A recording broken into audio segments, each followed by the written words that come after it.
Hey guys, David from Sunday Sounds here in my home studio. Today I want to address one of the most common questions we get from new worship keys players.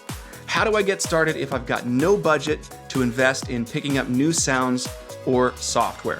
Well, that's what today's video is going to be all about. I'm going to show you how you can download a big library of free worship patches, and then I'm going to use only those ingredients to create great layered patches that you can take to the stage the next time you play at church. So the first thing to do is pause this video, click the link in the description to download this big library of free worship patches.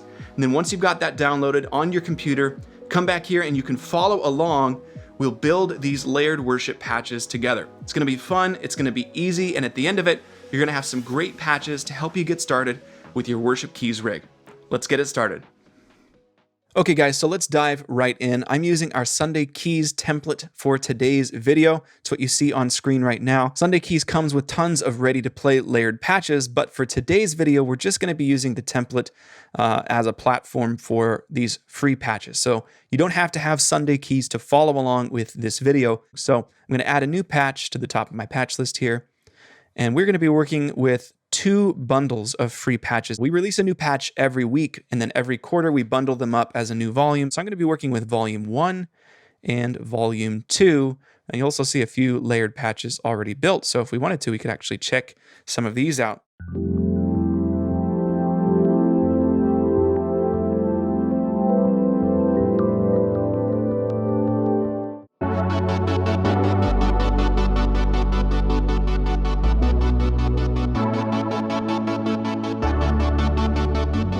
These layered patches are here for you to check out, but we are going to build from scratch today. So let's start off by finding a really cool piano or electric piano sound. And I notice in this layered patch, I actually really like this elegant EP. So I'm going to go to all patches and let's just scroll down and find that patch and load it in here.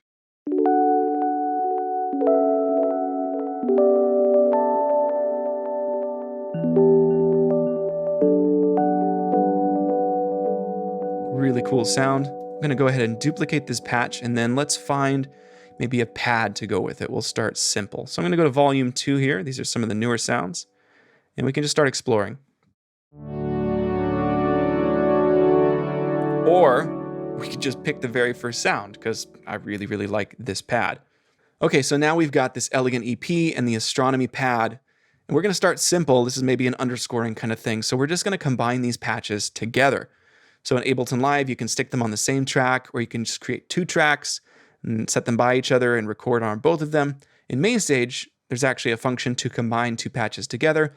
You select them both in the patch list while holding Command on your keyboard. Click the settings cog and choose New Patch from selected patches. Now you can notice here we have 2 channel strips on the right. These patches are combined. Whichever's at the top of your patch list, that name's going to stay here, but we could just name it Prayer Patch. Something like that. So now we can hear how this sounds immediately.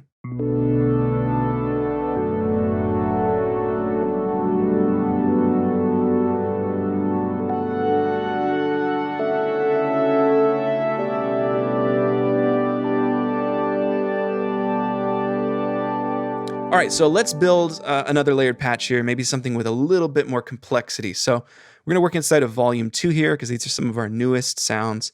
Let's start off with maybe a bass sound. Okay, that's super cool. So we're just gonna stick there, go to the second one here, stay inside of volume 2, and I'm just gonna kind of poke around.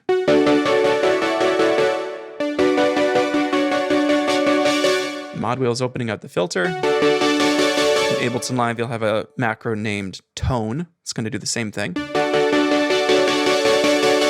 So I'm looking at these 2 sounds and I'm noticing sort of where their layer ranges are focused. And I think I could create a really cool split here with the bass arp in the left hand and this monument arp up in the right hand. So this is sort of turning into a bit of a rhythmic patch. I'm gonna go ahead and duplicate this patch. Let's grab one more layer here. We could do like a pad and try and glue this all together.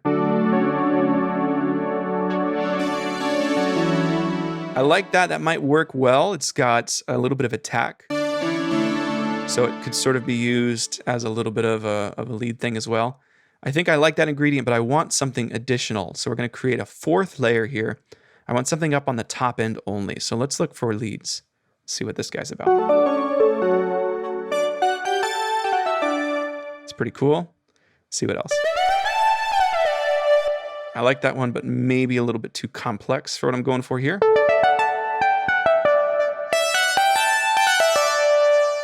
I like that one a good bit. I think that might be the one. So we're going to grab all four here and new patch from selected patches. Okay, so now we have this layered patch with 4 layers. We're about to try this out for the first time. I don't really know how this is going to turn out. I'm a little worried it'll be a bit too muddy. There's a lot of reverb on some of these sounds, but we're going to try this to see how it feels. Once I layer everything together, I often go back in and solo the individual sounds so that I can sort of make sure it's fresh in my mind what each is contributing. Sometimes you might find that you have one too many sounds added into the patch and you can just take one back out, or maybe just change the mix or the EQ for one of those sounds to make it sit a little bit better for what you're going for. Okay, so before we dive in and give this a go, let's just set some default layer ranges here. So the 2 things I'm going to do is take this lead sound, standard synth pop, and I'm going to change the layer range so that it falls right there. Just a little bit of separation. And I'm going to do the same thing with the pad. Sometimes pads work great in the low end, and other times you just don't need them down there. I'm going to leave the ARP, the monument ARP down there though, because having these 2 ARPs both in the low end being triggered, oftentimes that's a really great effect. So now we've got these 4 layers. Let's try them out and see how this turned out.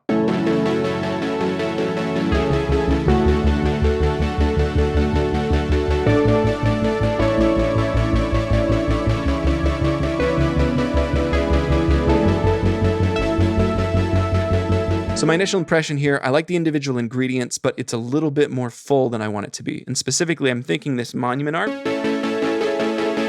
with that sort of cool, distorted, compressed thing that's going on works really well on its own, but in the mix, it's just muddying things up a little bit. So what I'm going to do is just open up the EQ and make a few changes here. I'm going to get rid of most of the low end. I'm going to open the reverb, increase the amount of reverb, and bring down the dry amount. There's parallels for these effects in Ableton Live as well. And the last thing I'm going to do is maybe just tweak that distortion down a smidge. Just don't want it taking up quite as much space in sort of the low mid range. Let's see how it works now.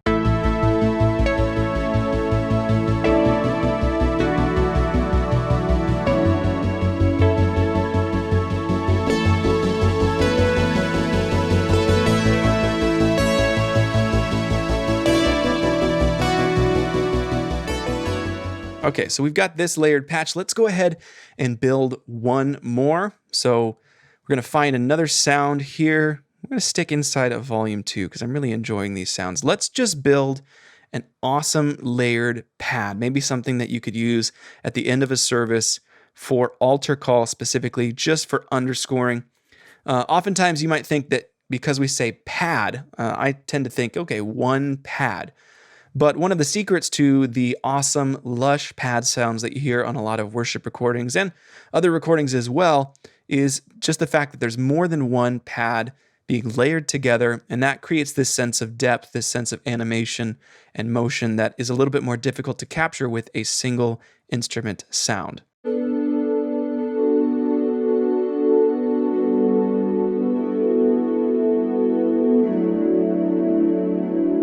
Now this I really like because it's a little bit airy, sort of thin and cloudy sounding. And also it has a little bit of a sense of attack. There's some character to the initial note, and I think that can really help when you're layering pads together to have at least one of them have a little bit of attack because it adds note definition. So let's go to this second patch here and keep exploring.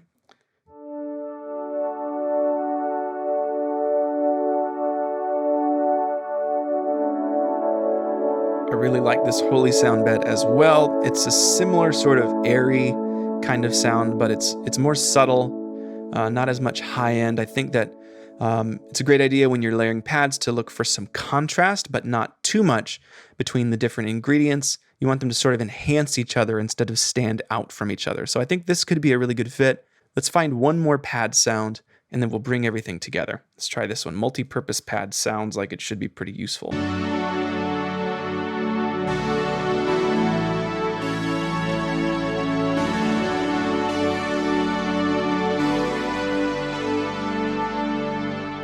This one's really cool, super sort of 80s pad sound, but maybe a little bit too bright for the use case we're shooting for. So let's try the bass warm pad. Yeah, there it is. This has a nice little swell in. I love that because you'll remember the diamond pad has this sort of quick attack. So those two things are sort of going to cross and meet in the middle. As the warm pad will swell in, the diamond pad is going to settle down a little bit as that attack fades. So I love these three pad sounds. I'm going to get rid of this fourth patch. We don't need it. So the diamond pad, the holy sound bed, and the bass warm pad. New patch from selected patches. Just an FYI, this workflow of quickly combining patches to create layered patches is the core feature of Patch Builder inside of Sunday Keys. It's how we end up with these more complex layered patches with tons of on-stage modifier mappings and really simple visuals for what's going on, a color-coded user interface so you always know which sound is which.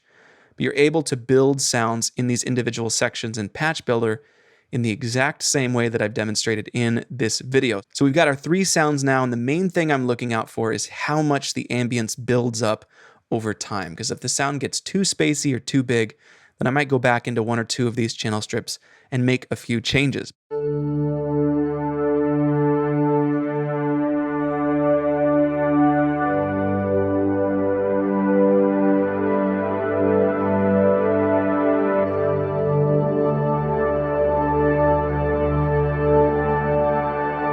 the mod wheel up and see what that does.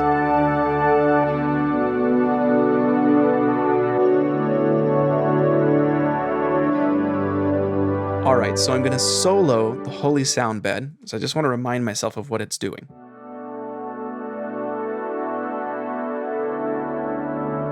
So there's not a lot of high end. Even as the mod wheel comes up, it's pretty dark. You could describe that as warm a little bit, but to me it's more of just a dark sort of sound.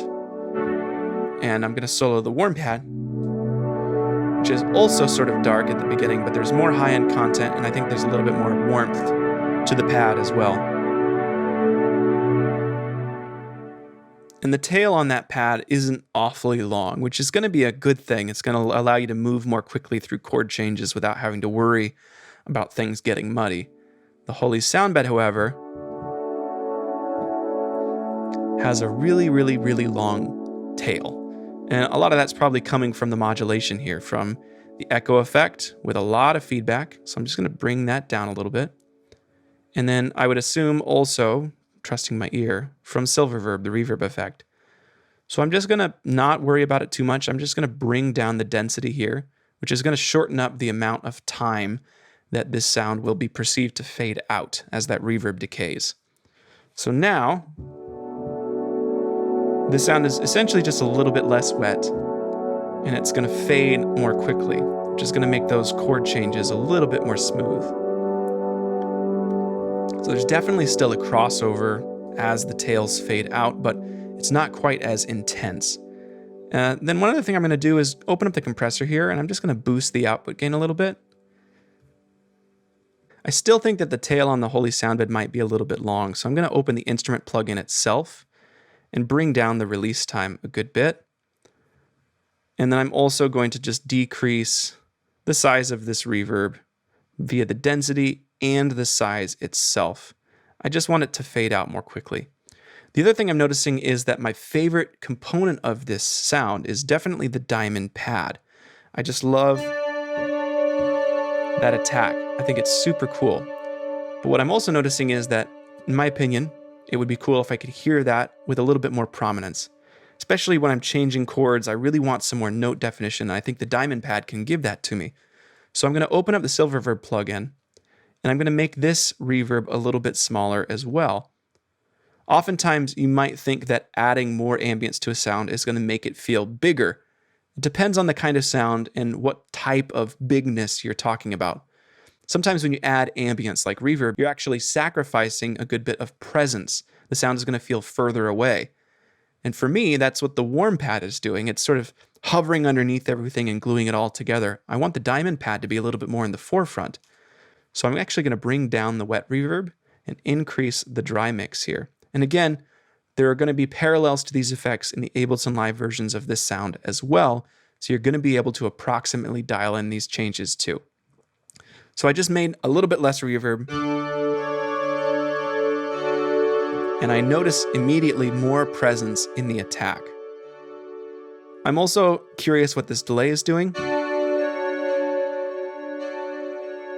And I can hear that really slow movement back and forth with this ping pong delay. I think that is super cool, but maybe a little bit more ambient than I need it to be, since there are a couple other layers in this sound that are quite ambient. So I'm not going to get rid of the delay effect, but I am going to change the subdivision to make it happen faster.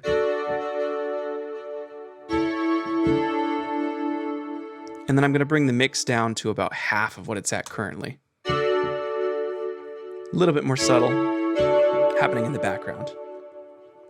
And then the last thing I'm going to do, open up the compressor here as well and just bump the output gain 2.5 decibels. I just want a little bit more volume from it. Okay, now I'm pretty confident that this layered patch is going to nail it. Let's check it out.